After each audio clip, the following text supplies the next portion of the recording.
Halo, kami dari kelompok 7 ingin mendiskusikan alur registrasi pasien dan logistik di rumah sakit. Berikut nama anggotanya: Eva Fitria, Lutfi, Nadia Fatia, Silvi Septiani, dan Yohana Yuslina. Jadi ada alur penelitian. Penelitian itu dimulai dari analisa kebutuhan. Analisa kebutuhan itu terbagi menjadi dua, yaitu studi literatur dan studi objek. Studi literatur membawahi analisa kebutuhan input. Lalu data diproses melalui software. Setelah diproses melalui software, masuk ke tahap prototyping. Bila software mendukung, maka secara teknis penggunaan sistem informasi manajemen inventory obat-obatan terlaksana dan berakhir selesai. Lanjut ke analisa kebutuhan, yaitu masuk ke studi objek. Studi objek membawahi analisa kebutuhan output. Data diproses masuk ke dalam software, lalu dilanjut melalui tahap prototyping. Bila prototyping tidak mendukung, secara teknis penggunaan tidak efektif dan berakhir ke selesai. Dilanjut ke analisa kebutuhan sistem. Untuk memenuhi kebutuhan sistem, perlu membuat suatu analisis terhadap pembuatan dan pengembangan sistem, metode, dan pembuatan serta pengembangan berfungsi untuk menganalisis kebutuhan perangkat lunak suatu sistem dalam pembuatan dan perencanaan. Metode yang digunakan dalam pembuatan sistem ini adalah metode berorientasi objek dengan menggunakan UML. Analisis kebutuhan input. Data masukan yang dibutuhkan pada sistem ini antara lain: 1. Data user. Data ini berupa informasi dari user yang melakukan registrasi, berupa input nama user, alamat, email, jenis kelamin, data tanggal lahir, serta tempat lahir. Yang kedua, data dokter dan pasien, data rawat jalan, rawat inap, dan obat-obatan yang digunakan. Yang ketiga, inventory input, data stok obat, piutang obat, dan penggunaan obat oleh dokter. Lanjut ke analisis kebutuhan output. Keluaran yang dihasilkan oleh sistem ini adalah berupa laporan dalam bentukan PDF. Selanjutnya, masuk ke dalam software requirement specification atau SRS. Di sini terdapat portal form menu. Form menu adalah pintu utama dalam mengelola supply chain management, dan tampilan form terbagi menjadi main menu, menu transaksi, dan menu administrator. Lalu terdapat portal form obat. Form ini berfungsi sebagai portal untuk menambahkan pasokan obat-obatan dari supplier sehingga dapat terekam dalam database. Selanjutnya, gambar laporan supplier.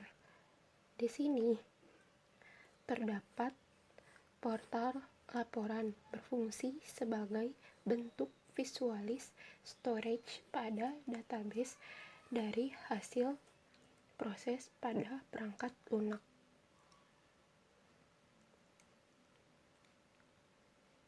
Selanjutnya, kesimpulan dari hasil perancangan perangkat lunak, maka dapat diambil kesimpulan, yaitu pengelolaan distribusi obat lebih tertata dengan rapi, serta akses audit lebih mudah karena sistem menjadi terpusat. Selanjutnya, penggunaan obat yang dikeluarkan oleh depo farmasi melalui resep dokter pada sistem rawat jalan, rawat inap dapat terpantau. Berikut ini adalah alur pasien rawat jalan. Yang pertama, pasien datang ke ruang pendaftaran. Asal pasien bisa terdiri dari datang sendiri, rujukan klinik, fasilitas kesehatan pertama, atau rujukan dari rumah sakit lain. Setelah dari ruang pendaftaran, pasien dibedakan apakah pasien tersebut pernah berobat atau tidak. Jika tidak, pasien tersebut langsung diberikan nomor rekam medik, lalu ke klinik, lalu ke pemeriksaan penunjang, dan pasien bisa pulang. Jika pasien pernah berobat, lalu dibedakan apakah pasien tersebut pasien BPJS atau tidak. Jika ya, bisa ke loket 1 dan 2 dan memenuhi syaratnya seperti KTP, Noka BPJS, cetak SCP. Setelah itu bisa ke rekam medis, lalu ke klinik, lalu di pemeriksaan penunjang, lalu bisa pulang. Sedangkan pasien dengan non BPJS bisa langsung ke rekam medik, ke klinik, lalu ke pemeriksaan penunjang, lalu pulang.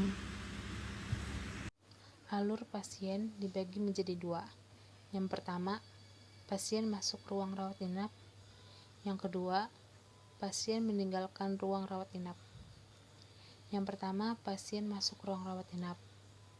Pertama, pasien masuk ruang rawat inap dari IGD atau COT atau juga rawat jalan melalui admisi.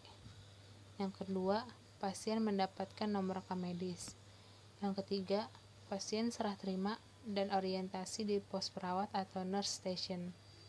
Yang keempat, pasien ganti pakaian. Dan yang terakhir, pasien selanjutnya dirawat lebih lanjut di ruang rawat inap. Yang kedua ada pasien meninggalkan ruang rawat inap. Yang pertama ada pasien pulang ke rumah setelah sehat atau pasien meninggal dikirim ke kamar jenazah. Berikut ini adalah prosedurnya. Yang pertama, pasien masuk ke ruang gawat darurat. Yang kedua, pengantar mendaftar ke bagian administrasi atau frontliner. Yang ketiga, UGD menerima status pasien dari rekam medik dan map plastik merah. Yang keempat, paramedik dan dokter triase memeriksa kondisi pasien. Yang kelima, paramedik dan dokter melakukan tindakan yang diperlukan sesuai SPM emergency. Yang keenam, dokter menjelaskan tindakan yang akan dilakukan dan disetujui oleh pasien atau keluarga. Yang ketujuh, bila pasien menolak pemeriksaan atau tindakan medik penunjang karena pasien atau keluarga menandatangani surat penolakan. Yang kedelapan, pasien tanpa pengantar dan dalam kondisi tidak sadar, dokter atau paramedis berhak melakukan tindakan penyelamatan bila terdapat kondisi yang mengancam jiwa pasien. Yang kesembilan, bila diperlukan pemeriksaan penunjang, dokter membuat pengantar ke unit terkait dan mengonfirmasi lewat telepon. Pengambilan sampel laboratorium dilakukan di ruang gawat darurat. Untuk pemeriksaan röntgen, paramedik mengantarkan pasien ke unit radiologi. Yang ke-10, dokter mencatat hasil bacaan penunjang medik di dokumen RM dan salinannya tersimpan dalam dokumen RM.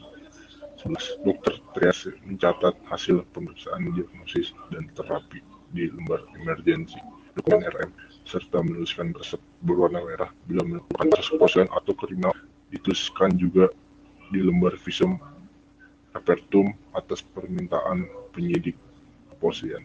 Yang ke-12, dokter triase menentukan proses tindak lanjut pasien mengikuti rawat, ranap, atau minum. Terima kasih. Pelayanan instalasi gawat darurat.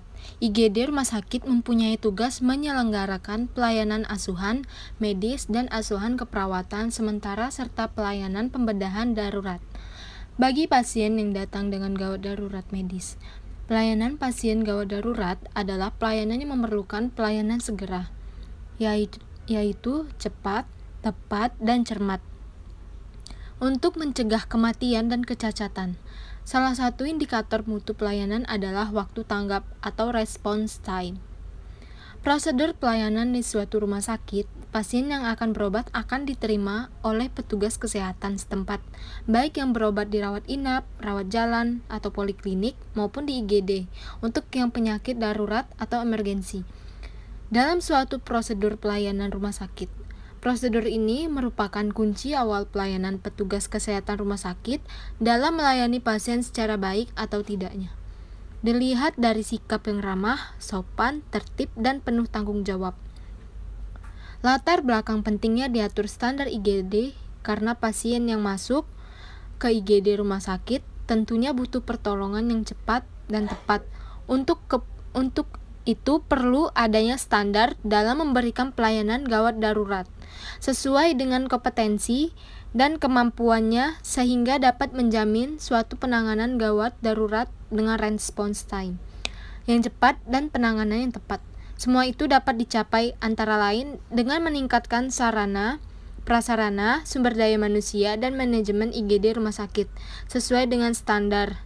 Di sisi lain, desentralisasi dan otonomi telah memberikan peluang daerah untuk mengembangkan daerahnya sesuai dengan kebutuhan dan kemampuannya, serta siap mengambil alih tanggung jawab yang selama ini dilakukan oleh pusat. Sekian hasil dari diskusi kelompok kami. Terima kasih.